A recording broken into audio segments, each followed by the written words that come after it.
Podar international school આણંદના વિદ્યાર્થીઓની હૃદયપૂર્વક પ્રશંસા કરવા જેવી છે, કારણ કે તેણે આણંદની પ્રથમ મુલાકાતે વિશ્વના ટોચના 10 ફૂટબોલ ફ્રીસ્ટાઇલર્સ અને મલ્ટિપલ ગિનિસ વર્લ્ડ રેકોર્ડ હોલ્ડરમાં સ્થાન મેળવનાર જેમી નાઇટની યજમાની કરી હતી. જેમી વિશ્વના સૌથી અનુભવી અને સૌથી વધુ માંગમાં રહેલા પ્રોફેશનલ ફૂટબોલર ફ્રીસ્ટાઇલર્સમાંના એક છે. પોદાર એજ્યુકેશન નેટવર્કની પહેલના ભાગરૂપે ભારતની તેમની ત્રીજી મુલાકાતમાં રમતગમત પર ભારોભાર ધ્યાન કેન્દ્રિત કરવા અને તેમના વિદ્યાર્થીઓને આંતરરાષ્ટ્રીય સ્તરે વખણાયેલા ખેલાડીઓ અને કોચ પાસેથી શ્રેષ્ઠ વર્કશોપ અને તાલીમ સત્રો મેળવવા સક્ષમ બનાવવા પર ધ્યાન કેન્દ્રિત કર્યું.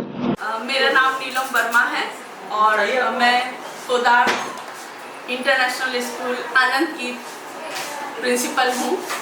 जी, आज का कार्यक्रम क्या है? आज international player mister Jamie night हमारे स्कूल में आए हैं और ये हमारे लिए बड़े ही गर्व की बात है कि मैनेजमेंट ने उन्हें यहाँ पर विद्यार्थियों के लिए उनकी डेमो के लिए और उनकी ट्रेनिंग के लिए मिस्टर जेमी नाइट को स्कूल में भेजा है. क्या आज उन्होंने कराया है यहाँ पे?